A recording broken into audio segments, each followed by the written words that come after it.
Oh, righty then.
Hello, welcome, welcome. What's going on?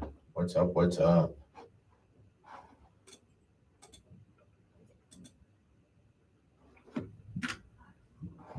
Interesting.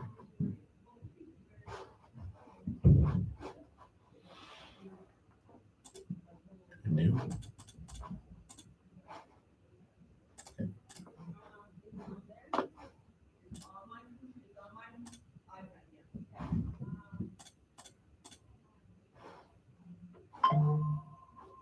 Interesting. Nice.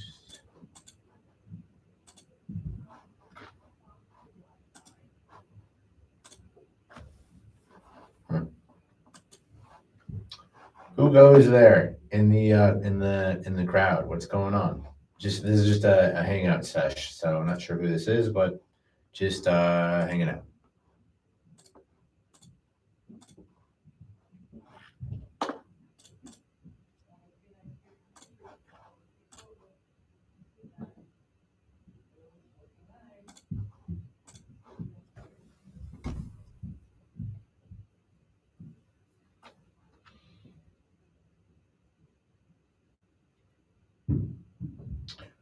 Just genre. Oh, just here, no questions, just curious. The introverted thinker. Ah, hey, what's going on? It's been a while.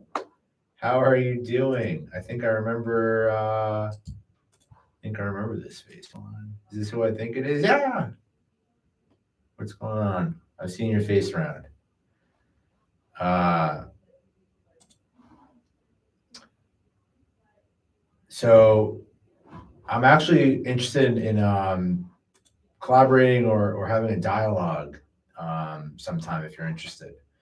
I'm currently working on this new model, and it's actually something that I'm working on right now as we speak on the back end of my website for testing. And it's going to really be such a game changer in the personality space.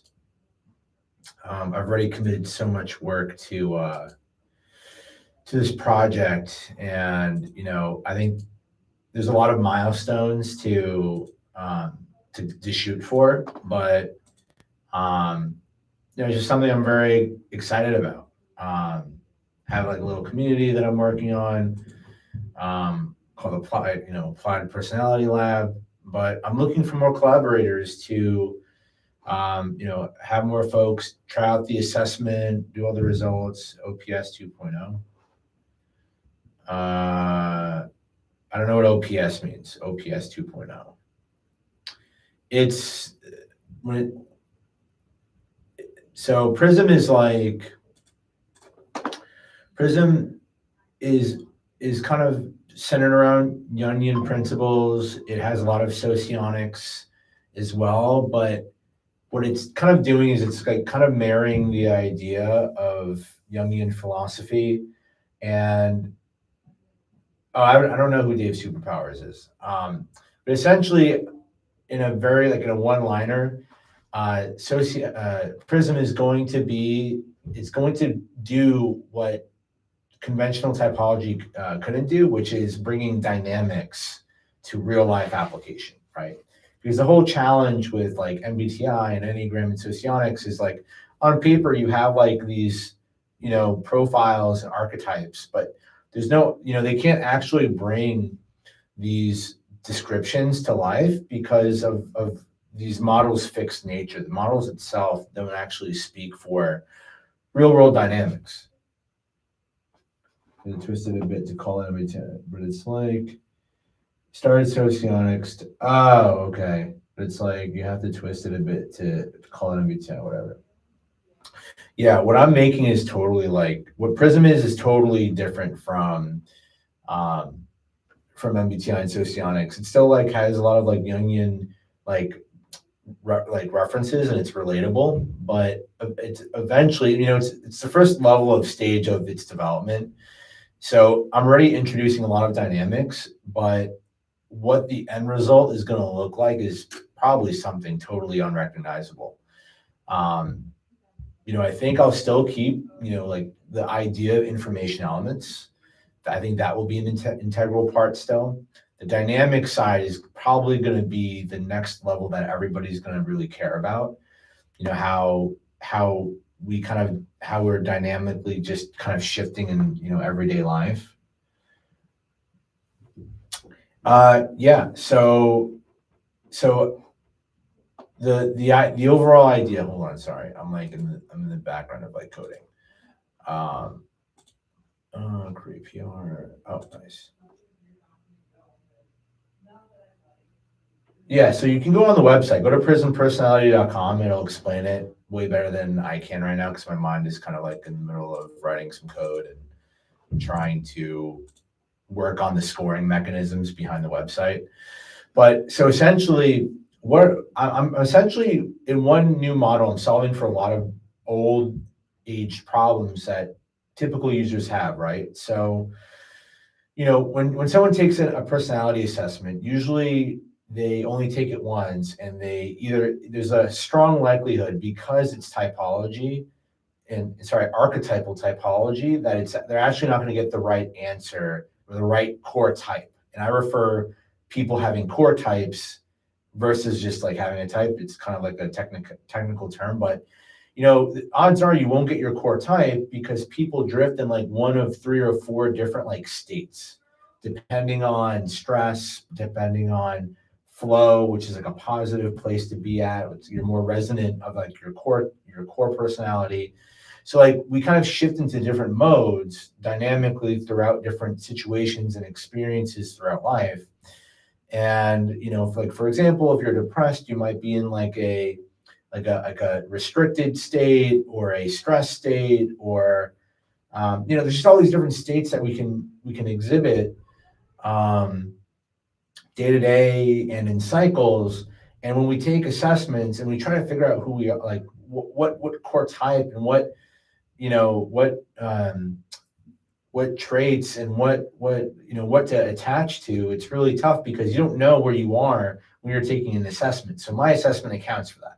My model accounts for, okay, cool, if you're going to take this assessment, it looks like you're getting this type, but here what's showing up as well. And so we want to account for not only, the results you're getting, but, where you're leaning currently while you're taking that assessment. So, if you're a little bit more in a neurotic place while taking the assessment, a stressed out place, you want to account for that. You want to recognize that, because the whole point of taking these assessments is knowing your core type, knowing how to utilize these core types, and knowing like your different states, and being aware of your different states. You can dynamically shift back to flow, back into like a positive, efficient place for life, right?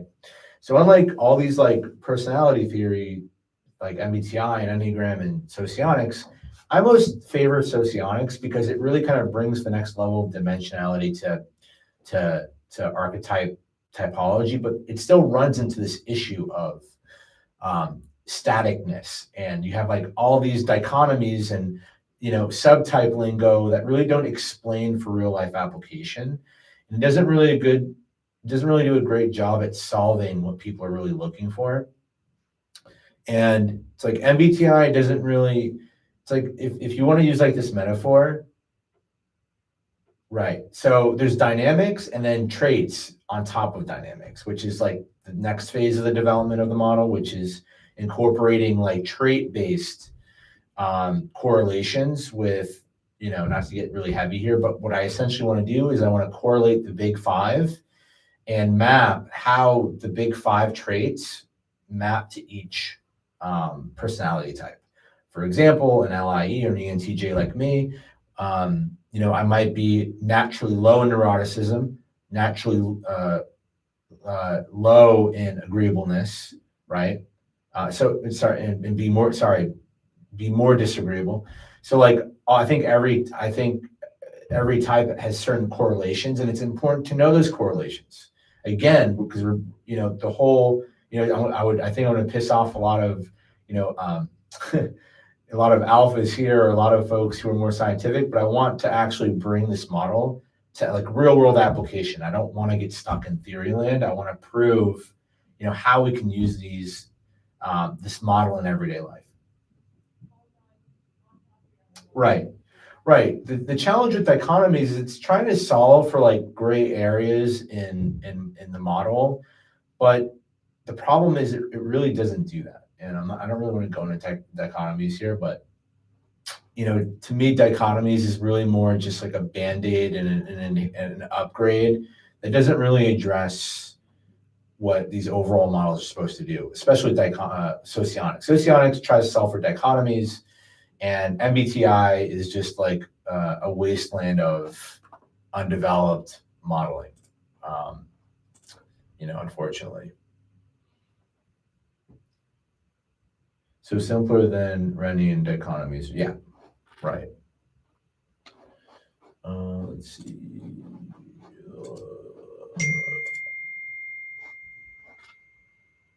Shit. So that's done.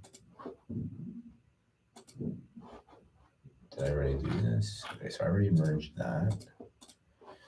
And let's see if I already merged this.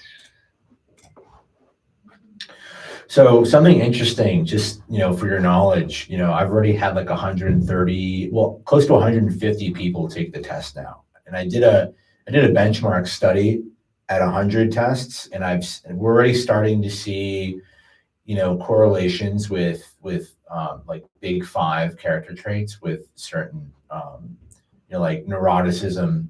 So I only introduced one trait, and we're already starting to see like neuroticism correlating with certain types. We need a lot more assessments done to, track the correlation with neuroticism levels. But essentially, at like around 500 assessments, what I want to do is revisit the neuroticism component and the state component. And if it holds up to be true, then I can incorporate a lot more of the other traits. I'll introduce the other traits, map those side by side, and introduce states. I'm also totally redesigning the intertype dynamics. So that's going to be really where a lot of people are going to have fun.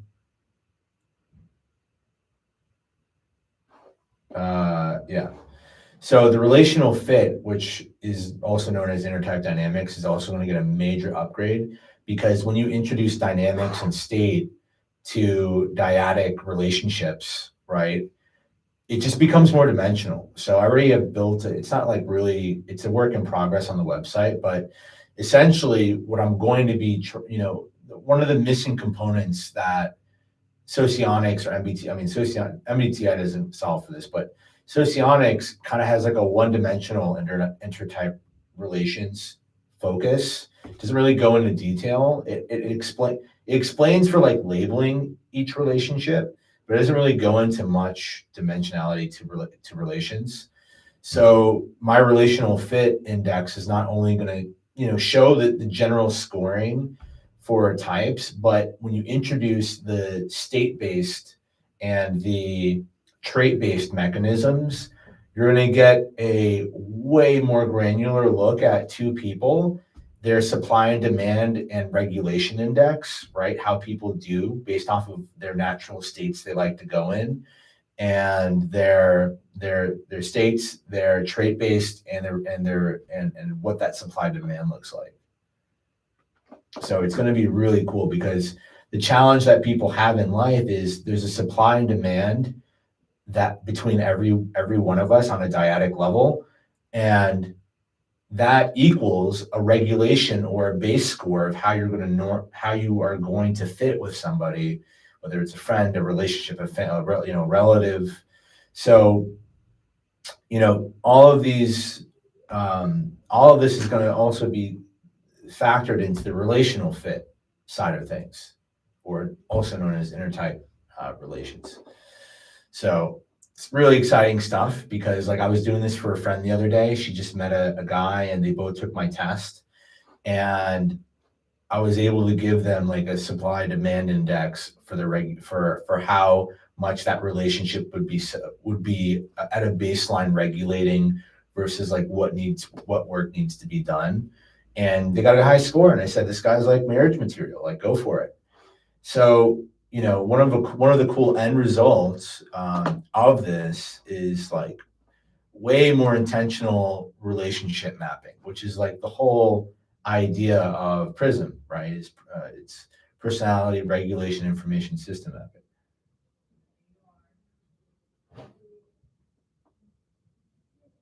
Oh, nice. Yeah. So you have to remember, this is all about. It's like what the whole goal is, metricizing, and bringing action to the real world, right? So everything that I'm focused on doing with PRISM is like, how do we solve for problems, prove the model, bring it to real life application, right? And how can these people use PRISM to enhance their life? How can we bring people into flow? How can we reduce, oscillating to a state of stress or restriction? How do we enhance our relationships? How do we enhance our work life? Or not our work life, how do we enhance our professional career? How do we use these insights to do, a whole bunch of, different things? So I am, as best as I can, I'm trying to use as much psychometrics as I can. And on the website, I actually have a dashboard that's tracking KPIs for psychometrics and for testing. And I'm trying to lean on. So it's actually a weird question here because, so when we think about research being done on conventional typology, there really is no hard testing in typology, which is why we have such a hard time, with people, with the whole test retest issue, right? The whole test retest issue, someone takes a test, they get INFP, they take it again, they get another type, right? So 99% of these tests out there don't solve for, outside of those kinds of things, right? So most of these tests just don't solve, they just don't have the scoring power behind them to really solve for these issues. So the assessment I'm building it's going to hopefully solve for my goal. My first threshold goal is 80% test retest, meaning 80% of the time someone takes their first test and then takes a second test, it's going to be the same core type. And if I can solve for that, I'll blow MBTI and Socionics and Enneagram out of the water. And so that's one thing that I'm trying to solve for.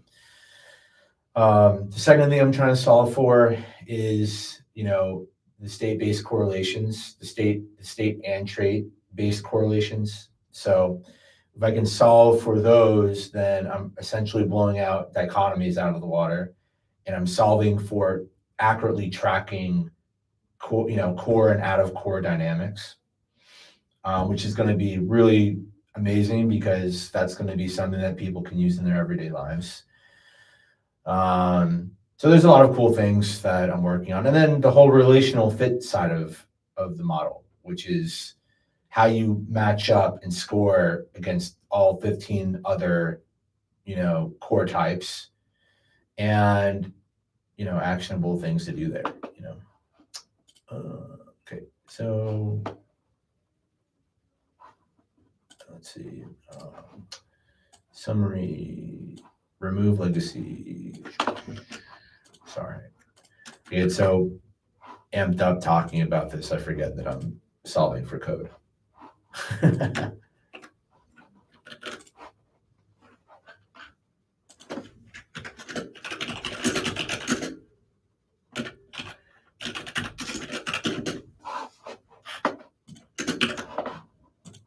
You can probably hear me clicking and clacking away.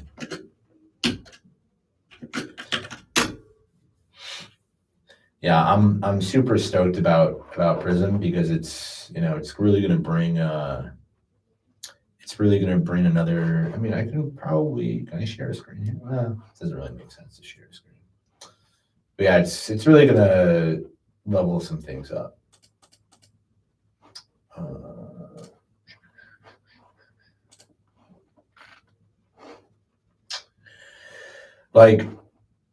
Are you still there, by the way? Because there's like a really cool idea I wanted to share.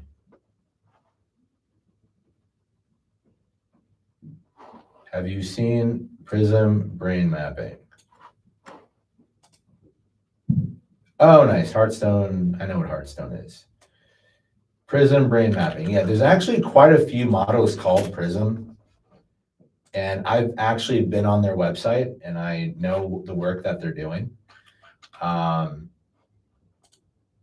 it's not anything like I'm working on. So what PRISM brain mapping is doing is it's more focusing on just kind of, it's the same kind of issue, but in a different way that these other theories have. It's actually the reverse. They have a lot of scientific data, but but the only thing that they're really interested in is creating a scorecard for you. So there's still like a very like static nature to like what they're trying to provide.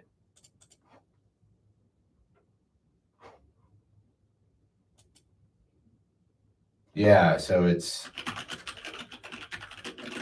let me see. Yeah, there's quite a few different prisms, but if you compare what their work is doing compared to mine, it's a little bit different.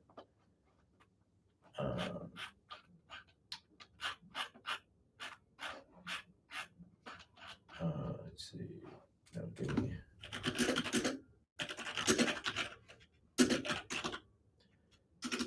I actually plan on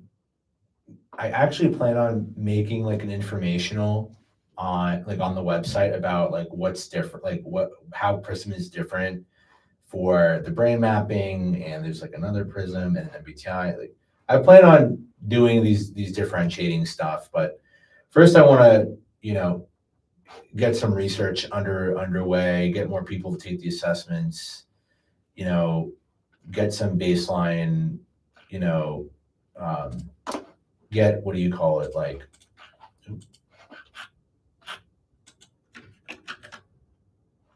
okay, hold on. I want to get some actual like numbers under the belt before, I move on to like hold on. Pre-flight, no. Oh. No, there's a README and a results.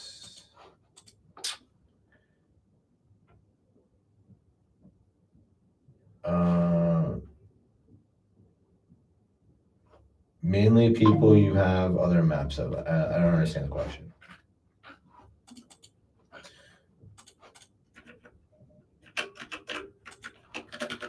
No, these give me.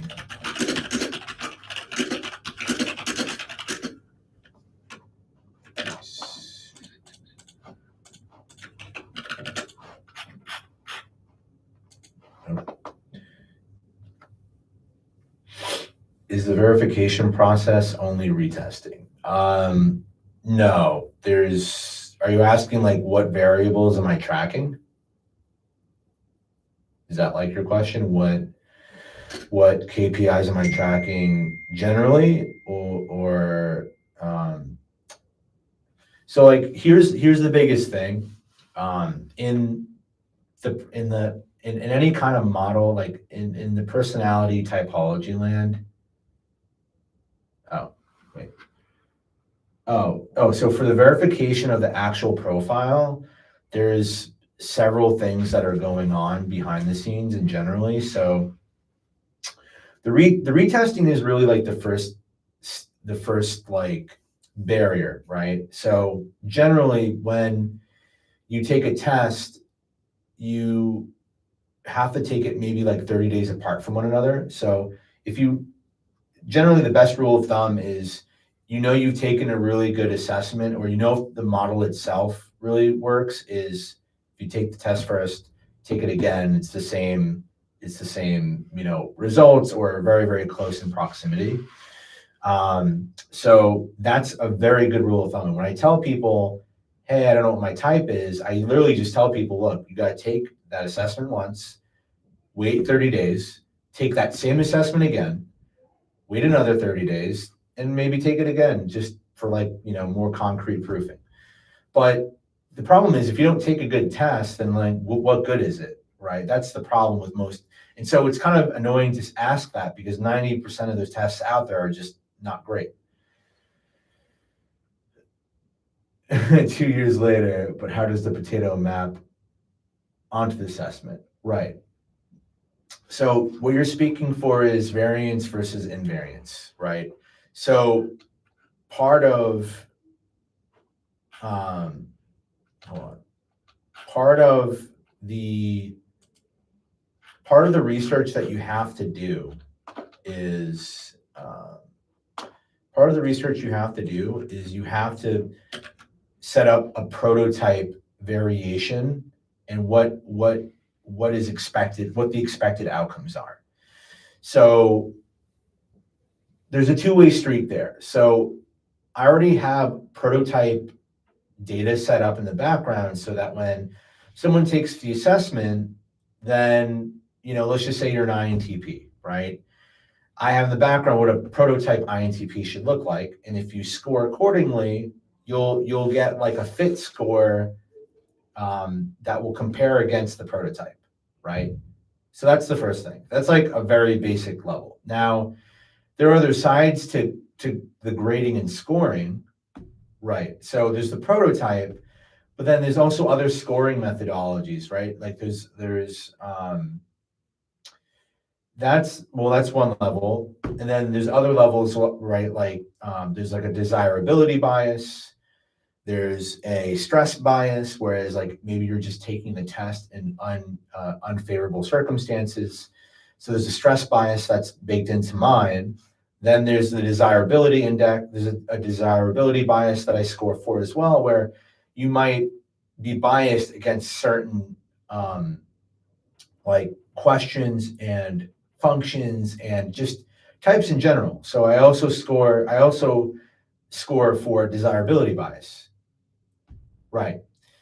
So, and then there's also just how the questions are framed.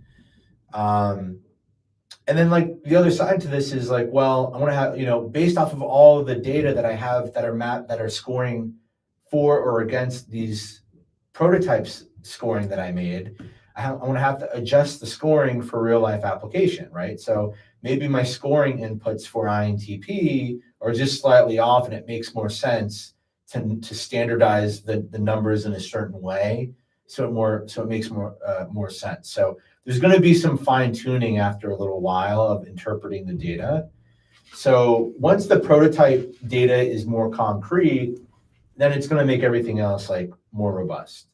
And it's all these different scoring methods are just going to get more enhanced as it goes. But in general, I get to a certain working uniformity of like 80% or higher, right?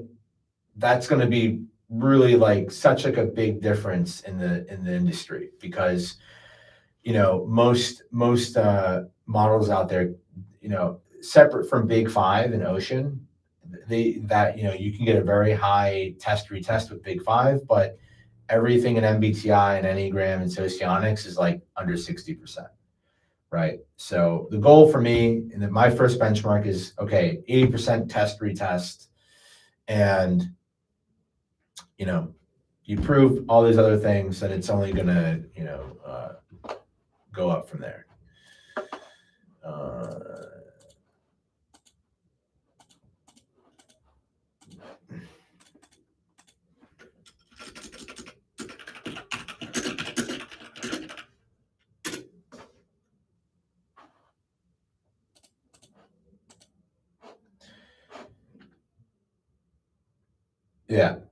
Yeah, it's just really different, and this is what people really deserve.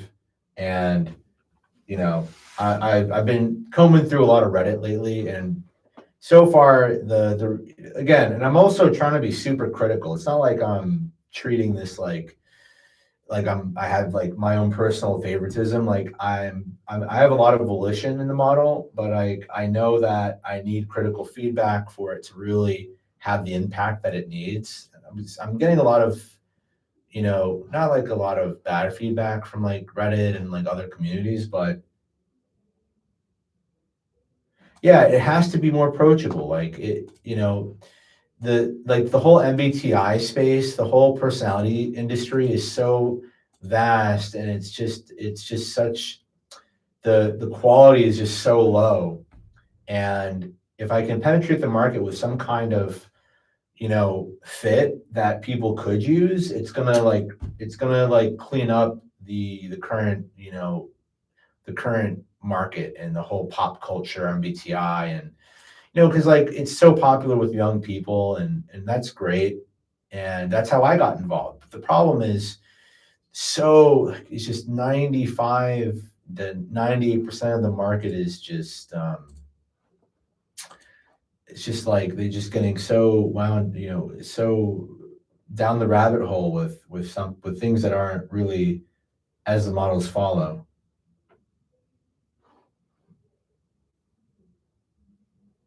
Right.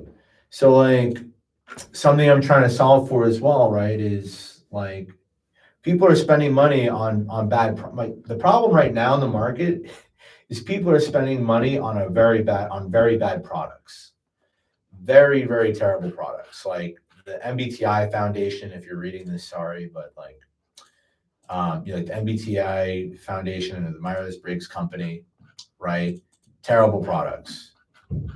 I mean, decent but terrible in in their own way. Um,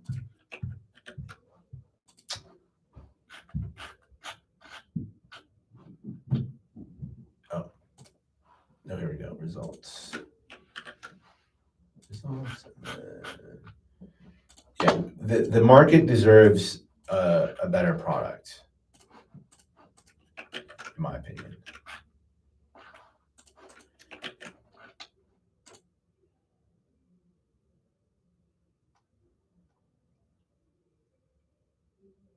Like, for example, right?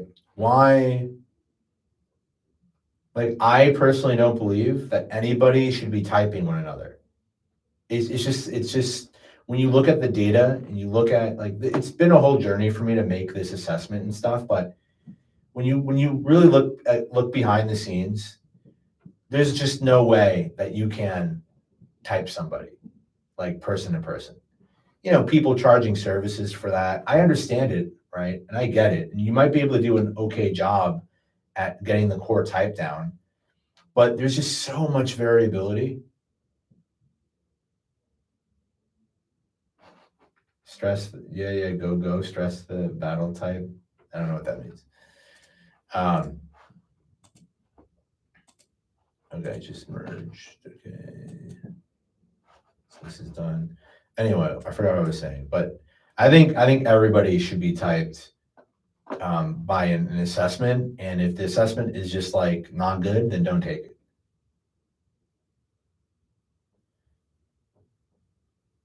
Oh yeah, stress the person. Right. Yeah, the personality communities are not going to like me because I'm essentially going to say everything that you've known to be. You know what the biggest thing I see, honestly, and I don't even know why. A lot of people, their defense is like, "Oh, you're just stick with the basics." I'm like, the basics are incomplete. The basics don't solve for anything, right? That's like the funny part, and like, but you can't have those conversations with people who think that because where young and Kiersey started is just like the beginning. It's not the same thing at all. No, it's not. It's real. I'm bringing people out of La La Land, and like it's people like to be in La La Land.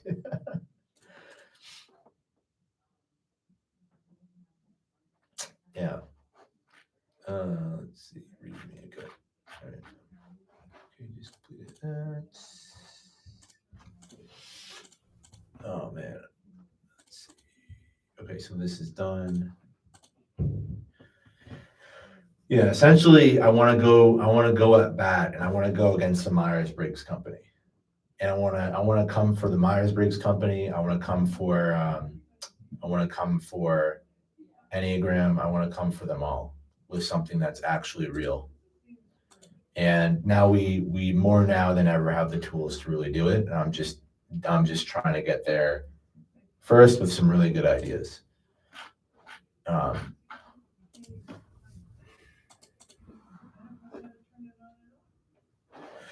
I actually really like the Dario Nardi stuff. I actually want to get my hands on a lot more research because I want to ground PRISM in just nothing but scientific evidence. I need to compare the scientific evidence to brain mapping and function,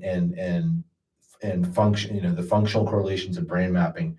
And I want to compare that research with my research of PRISM. And if the efficacy is there, then I'm going to introduce that into my white paper. So there's that,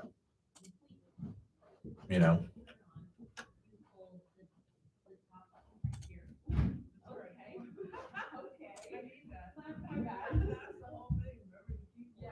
Oh, really? That's so awesome. You know, I had his book somewhere. I forgot where his book is, but yeah, I mean, I would love nothing more to lean on his research. Really?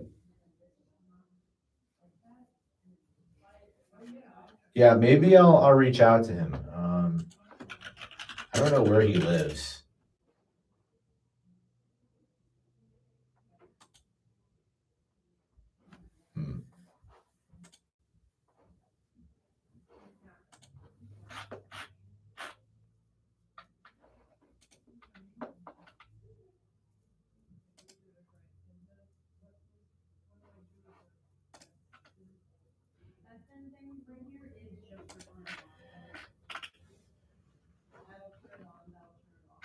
I don't know what this is.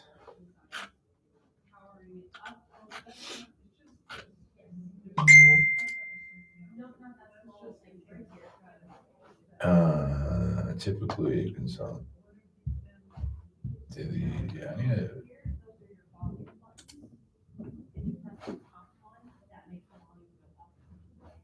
yeah. I gotta reach out to him because I liked his book from years ago.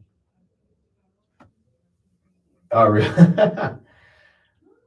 The guy is, I know. Yeah, I think I've spoken with him before, honestly. He's doing collabs with type community people. Do you have can you send me his email or something, or how he best likes? I think we've interviewed him on MBTV back when it was MBTV.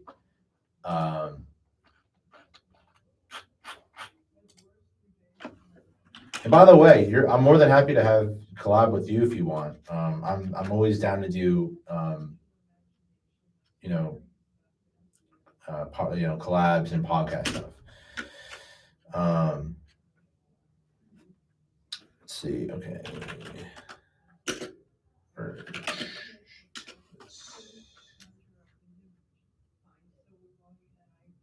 You know, it's funny. I actually got back into all this stuff. I was doing other things, and then, yeah, I was doing other things, and I was talking. You know, my mom loves this stuff, and because I talk about it with her all the time. And then a month or two ago, we were talking, and she was like, I would love to just learn more about this stuff and whatever. And I just really couldn't provide anything.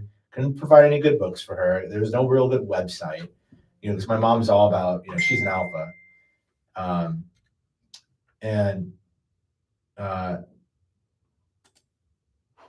was like, you know what? I want to work on something. And then this went from just some basic project to oh, wow, I think I'm onto something here.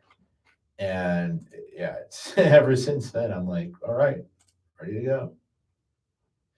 Let's do it.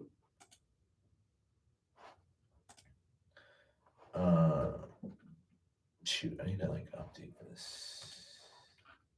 I don't know why this is not working.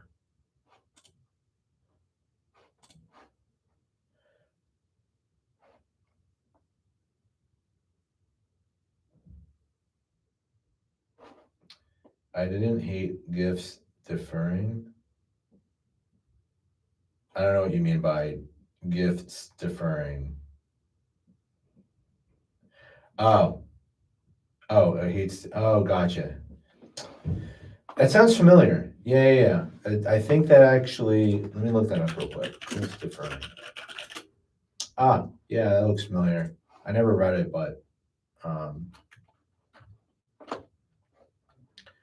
right, what technologies are used?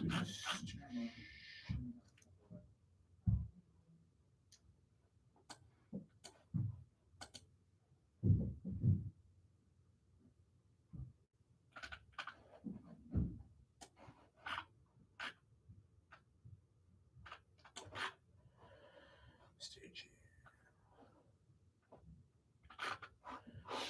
Okay. Next.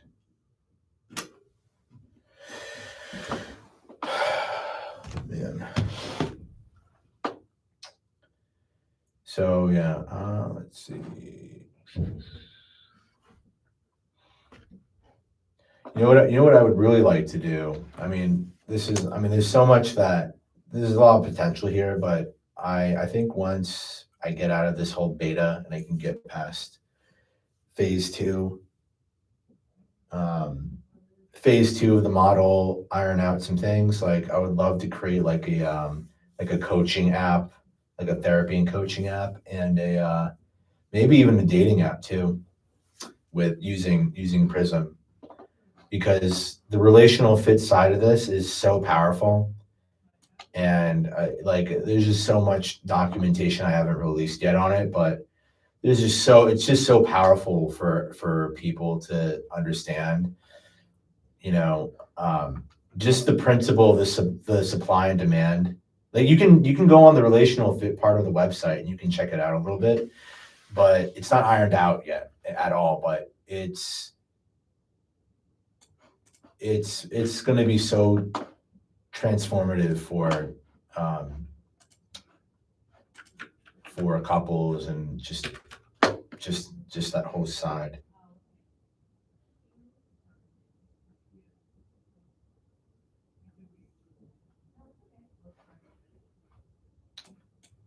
I sound like objective personality. What is that? No idea what that is.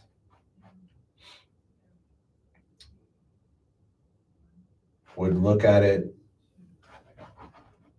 and don't do that. Hold on. let me see objective personality. Objective personality.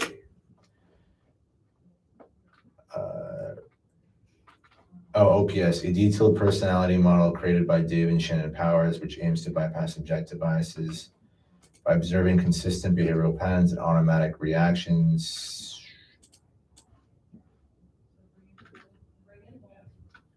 What the? 112 unique person. Well, hold on, I want to see. Let me see something. I want to see. I'm going to throw this in. Let me see how does this compare to PRISM?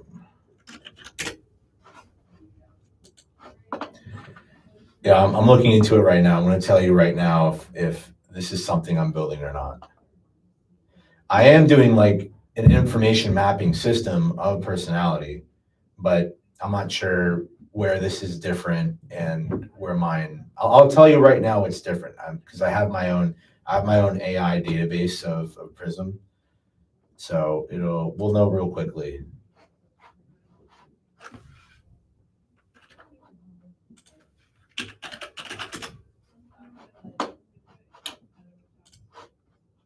Hopefully in 2 seconds you won't hate me.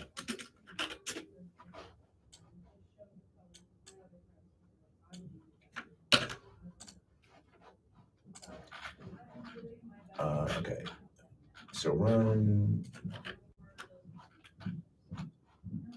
production. Okay. So on. Pass criteria.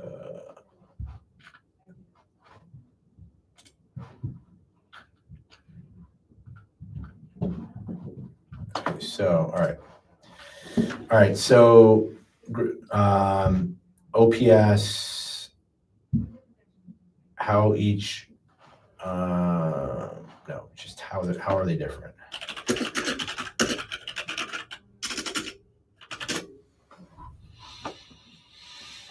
Okay, hold on. Let's see. Core purpose. Pinpoint fixed personality at a 512 to understand savior versus demon functions, highly predictable blind spots. PRISM, right? Measure dimensional strengths, regulation states. Yeah. So unit of analysis. OPS uses binary coins. Observer versus decider, tribe versus self, control versus chaos. PRISM uses graded dimensionality, right? So latent, fragile, reliable, strong, expert. So, okay. Yeah, so it seems like OPS is more of like a fixed binary model that is very, it seems like it's just doubling down on more static typing with no flexibility, which is like it defeats the whole purpose of a personality model is to actually use it. So what it's just kind of doing what MBTI has done, but on steroids. Oh, really?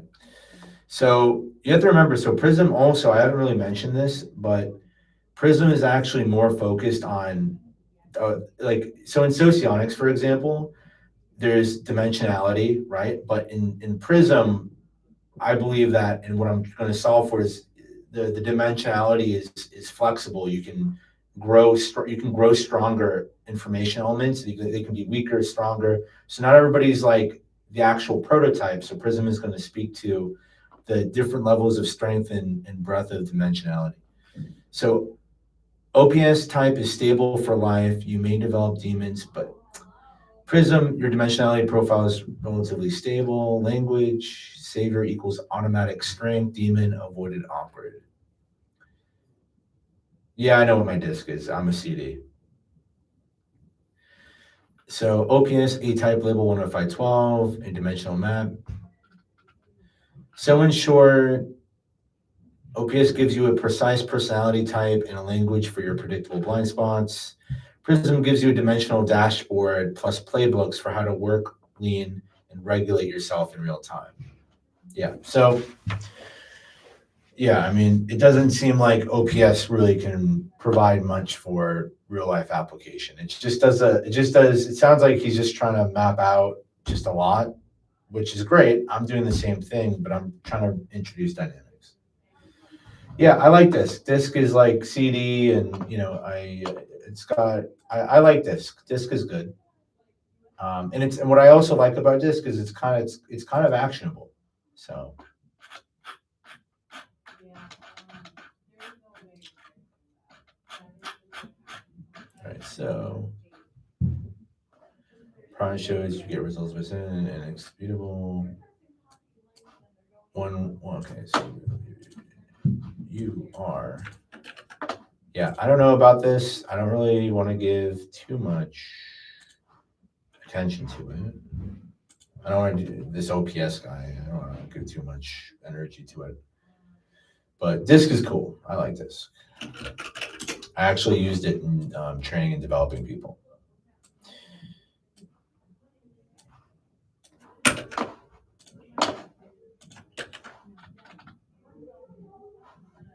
Oh, actually, no, I need to, whoops.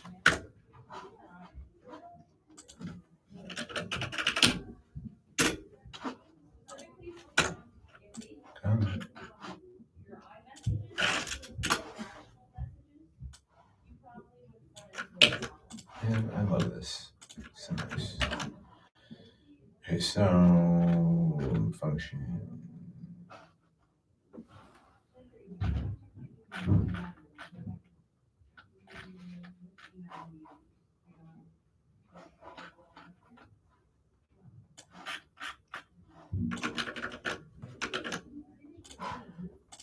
right, and this is finished already.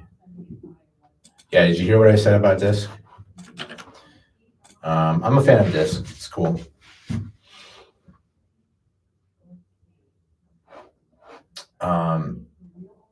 I would be more, the thing about disc though, I don't know. My priority is going to be my priority is going to be doing correlations with the big five. That's really the top heavy hitter of all these different models because it's so accurate. It's like 90% accuracy with the traits. So, but the problem is Big Five really the Big Five doesn't speak for dynamics either. It's still like a fixed thing. It's like, okay, great, you're agreeable, less agreeable, neurotic, less neurotic. Okay, great, fantastic. What do you do with that? So it's still like a static model in terms of use case and implementation. That's what all of these have a problem with. And the problem with it's a trait-based model. It's not an archetype-based model, right? So, it can't speak to, so here's the problem with the Big Five. Okay, great, you're agreeable or less agreeable. You're neurotic or less or more neurotic, right? But but there's no context because it's not tied to identity. So because it's not tied to identity, the Big Five is just like a big like what if, right? It's like, okay, cool, I'm more agreeable, but I'm an ENTJ. What do I do with that? Like, how does that fit my purpose in life? How does that fit my everyday? How does that fit who I am? How does it serve me? It doesn't, because it can't be applied without identity and direction and use case. So by connecting the Big Five to PRISM and mapping those correlations, we're going to do something incredible, which is essentially going to say, hey, this is your core type, these are your states, these are your traits, and now you have some insights with, okay, this is how you are. You're agreeable, less agreeable, more neurotic, less neurotic. This is how you can implement this into your life, because now we have a foundation of what your core is, right? Because the core should solve for your purpose, your mission, your flow. It's how you regulate. So by understanding your core, you can bring all these other things back to a great place. And so all these other models, they're just real fragmented with its use case. And you can't do anything with fixed. You can't do anything with static modeling.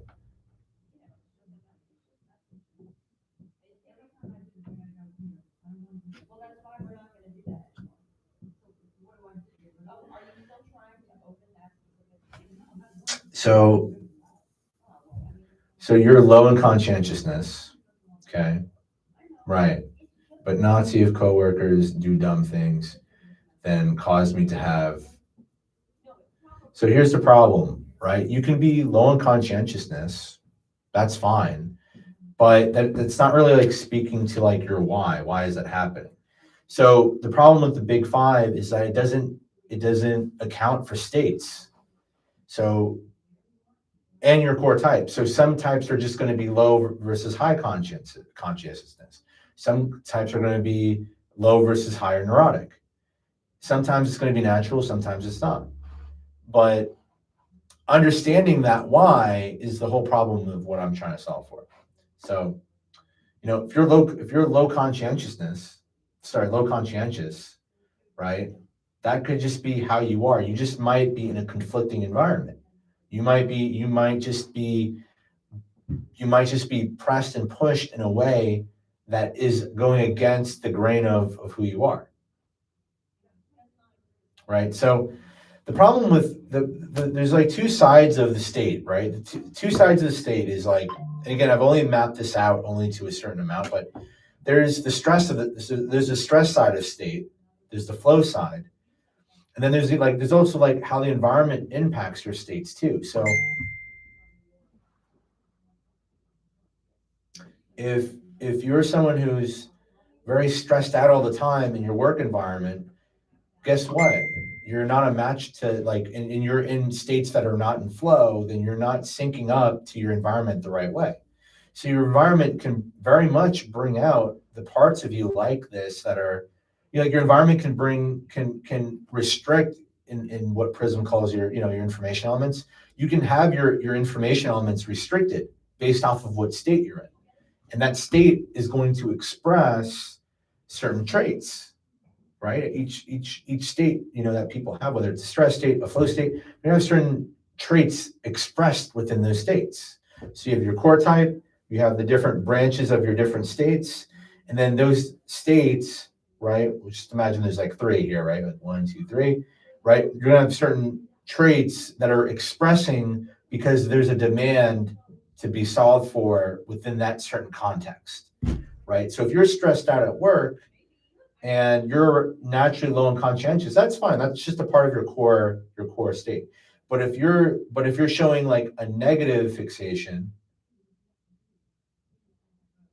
how does it become a prism triangle? So that's some kind of, again, it's hard to explain without visuals, but essentially there's you, there's how you like to express, and if your environment or different circumstances have you out of flow, then that's what it looks like, right?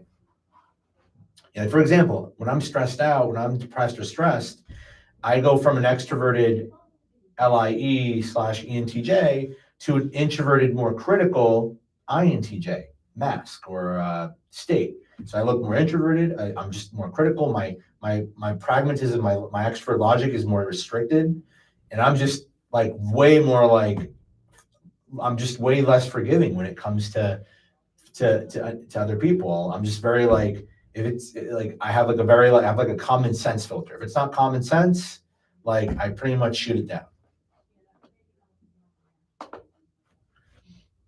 A prism/triangle. Yeah. Okay, so okay, so I'm getting rid of this OPS thing. Thanks for letting me know about this OPS thing. Here's a super base filtering pack.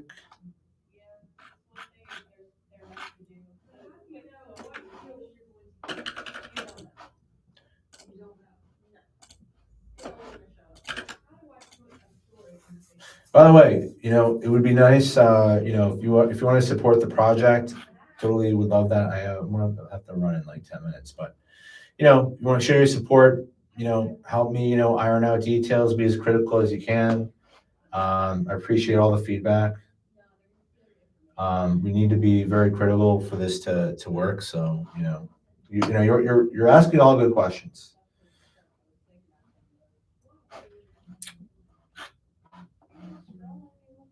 Oh, of course I do. Of course I do. Believe me. Believe it or not, I need the INTPs and the LIIs of the world to be as critical as possible so that I can work out the kinks of the model. It only helps me. You have to remember, someone like me, I just really care about iteration, like changing iteration and iteration and iteration and making enhancements and enhancements. So the fact that I can have, folks like yourself be very critical, it's really gonna level things up. It's gonna expedite the progress because I don't get bogged down by why things are wrong. It's still a working model. It's still a work in progress. Well, yeah, I agree. Okay. Let's see. All right, let's merge. Let's go. Great.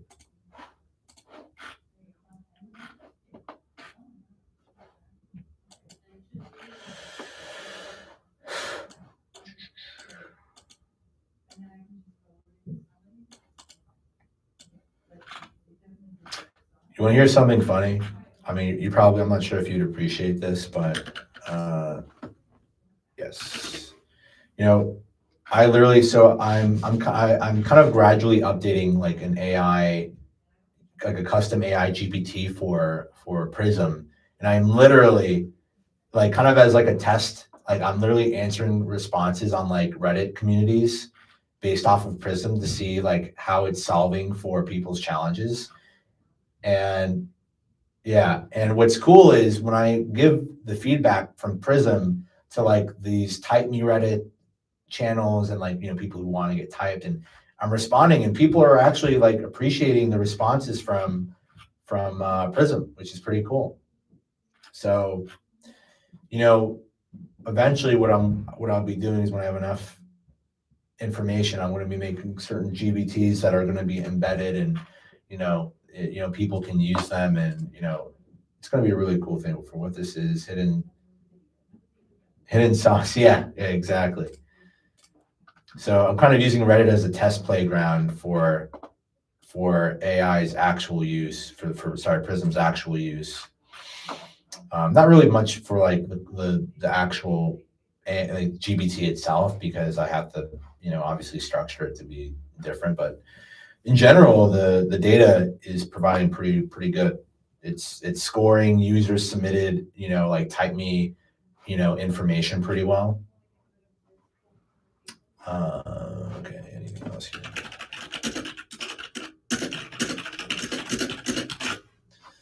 Okay, done. Next.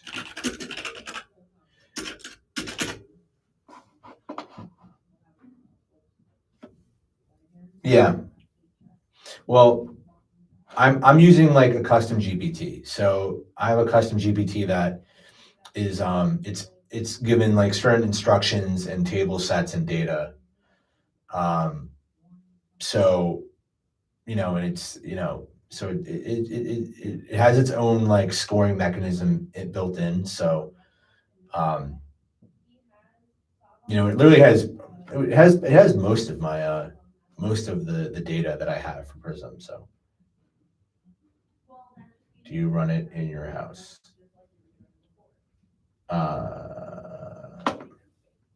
You mean like, I don't know what you mean by that. It doesn't like really work with outside. It doesn't work with outside variables. No, it's not. It's not internal server based. I don't know. I haven't explored how to do that yet, to be honest.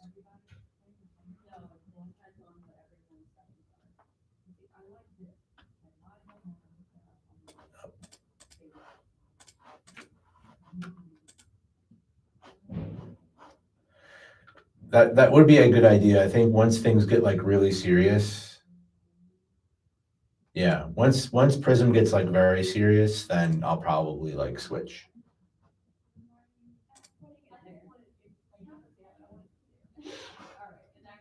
Right now, I have like an online database that I use for like the data coming in from the site and where everything's set up, but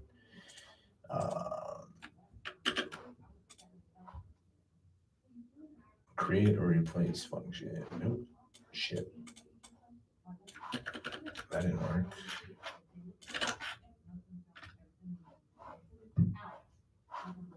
Oh, you know what? Maybe I can debug this.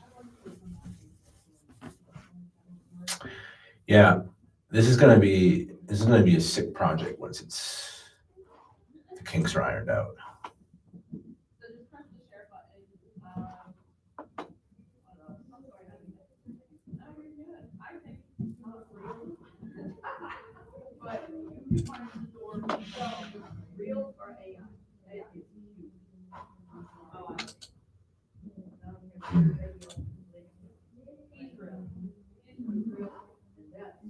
Hear what?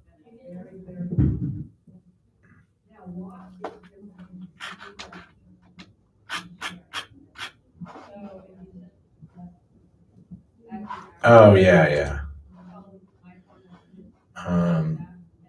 Honestly, for being one person, I feel like I've accomplished a lot already.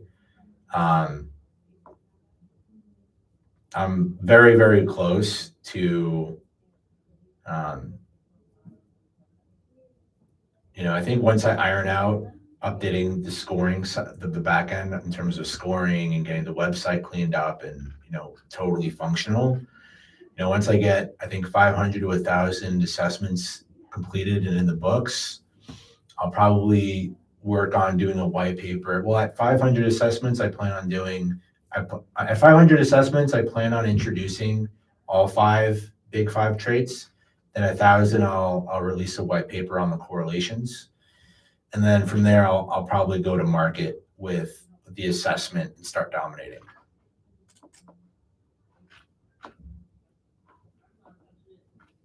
Okay. Run again. Okay. All right. Okay, still can't run. Why is this? No output, just definition. Below, you can run safely. Come on.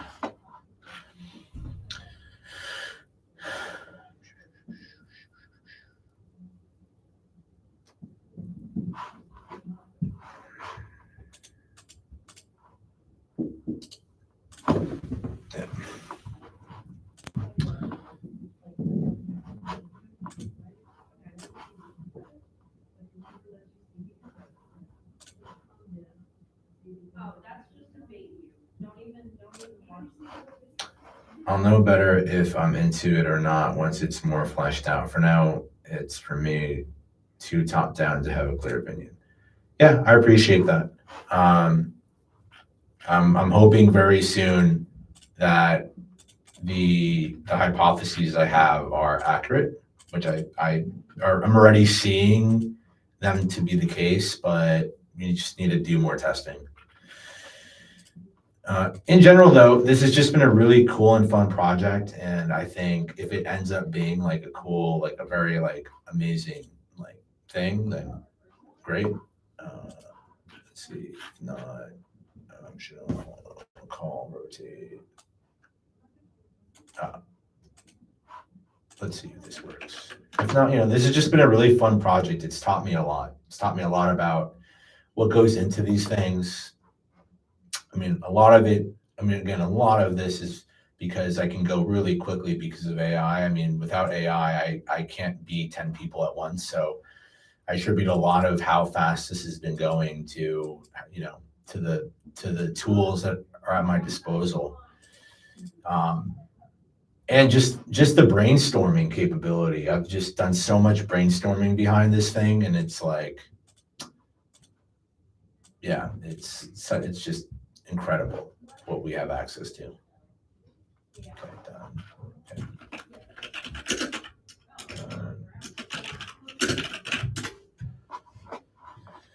But yeah, I mean, the problem is, I need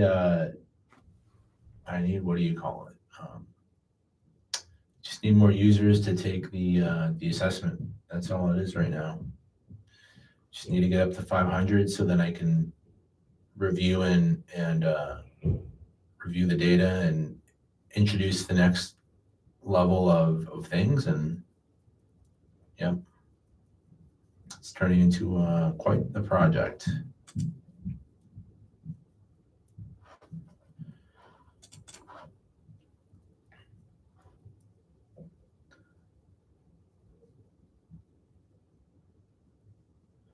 The end needs to, the ends attached to the bottom, whatever the bottom is defined as. I don't know what that means. Oh.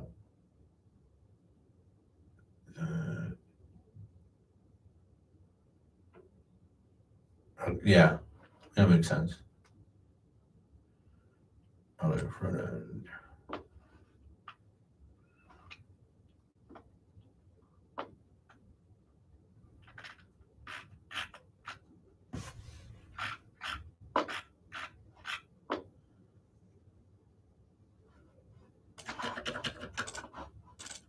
And it's just not enough time in the day for this.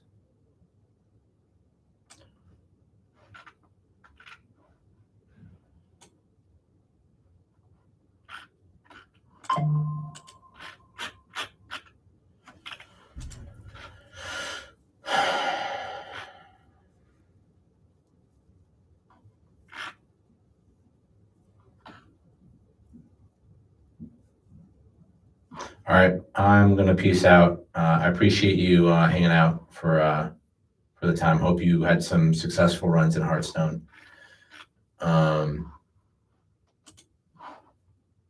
Yeah, appreciate it. Thank you. Yeah, stick along for the journey whenever. Talk to you later.